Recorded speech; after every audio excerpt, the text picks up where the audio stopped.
It's pretty fun. I want to talk a little bit about Brian Lee. The Torch would write that he's been best buddies with the Undertaker going back to their Memphis days.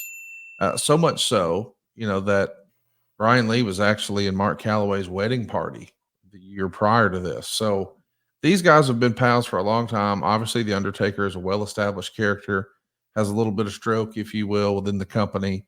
But it's written that Brian Lee had been considered within the industry to be lacking the charisma and interview skills to be a national main eventer, despite his considerable size and competent in-ring ability. We know that he's going to stick around as Chains, and there's going to be other opportunities for him with the Disciples of Apocalypse. We know he's going to have a cup of coffee with ECW as well. Why don't you think Brian Lee enjoyed more success in the WWE? I think Brian couldn't get out of his own way. Very talented. What does that mean specifically? Well, it means that he kept screwing up. Okay. It meant that he would do stupid things to do stupid things. If he had been a little more professional and shown a little bit just more of a willingness to do things, and look, you want somebody that's going to come to the table with ideas and I can do this, we could do that, and all these different things. Or just wait for somebody to tell you what to do. And Brian was waiting until somebody tells me what to do, and then I'll just do as little as I have to do to get through it. And I like Brian. He's a funny guy, great personality. But if you were depending on him for something, he wouldn't be on that. He wouldn't be in that top 5 or that top 10 list of guys that, boy, I would depend on them to make sure this got done. So with that, this was a favorite Undertaker because they were friends. Yep. And it was also an intriguing story that I thought, this could be cool. Yeah. You look at it, they look alike. Yeah, we can make this work. This could be cool. And then it could be even cooler if it could go on from there. But at least the one-off, I thought, could be really cool for Undertaker's return. Let's mention what the Torch wrote. It's already appeared on AdSlicks. It'll be Undertaker versus Undertaker as the marquee match at SummerSlam. The timetable now appears to have them feuding through WrestleMania next year and eventually form a tag team. I mean, we saw that report in both the Observer and the Torch. It makes me wonder, maybe was there something to that? I think Brian got in his own way, and maybe that there was never again, this is going all the way back then and before that, even, where Wade Keller and Dave Meltzer just make up lies because it's what they think. And then if they don't do it, oh, well, they change plans.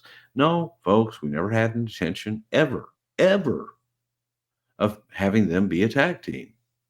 This is a one-off, but it's better reading for these people to just speculate, but they speculated as fact.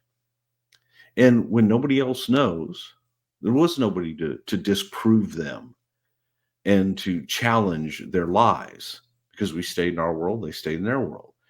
And those that knew laughed at it. Those that didn't know believed it. And that's the sad part, because there's a lot of people who actually believe that crap that's written. But no, there was no plans to make them a tag team. The plan was this, and then we would see after that.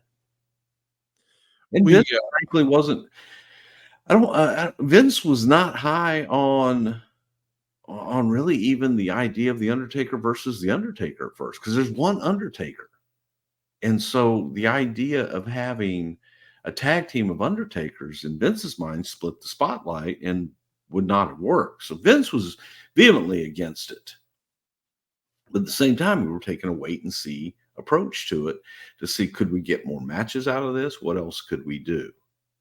But there was absolutely zilch, none ever planned to team these guys together.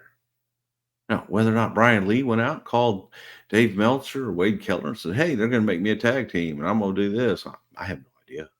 I got you. But I can tell you internally, yeah, never people make the actual decisions. No, there wasn't. When it actually makes television, of course, they're hearing about these in live reports in late May, but it actually happens in June on television. And here's what Brian or what Wade Keller wrote at the time. The makeup artists and those in television production deserve real praise for this one because aside from the small percentage of fans who know better, I doubt anyone else would even suspect this was a different person playing the part. Lee looked a lot more like the Undertaker than Jim Hellwig looked like the Ultimate Warrior when he came back. I thought that was fantastic, because I remember as a kid, and it's really weird how this traveled sort of pre-internet. Almost everyone my age who grew up watching the WWF when the Ultimate Warrior came back at WrestleMania 8, we said, well, that's not the original Ultimate Warrior. The first one died. This is the replacement one because he looks so different. Like every kid I knew believed, oh, this is the second Ultimate Warrior. This isn't the original. And it was the same guy.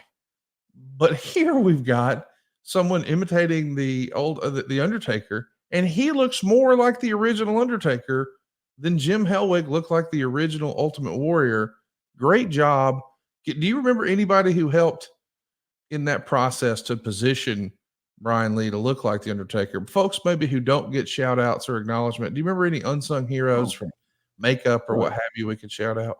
Yeah, look, man. I mean, it was a great job by a great team. We had the outfits made by the same people who make Undertaker stuff.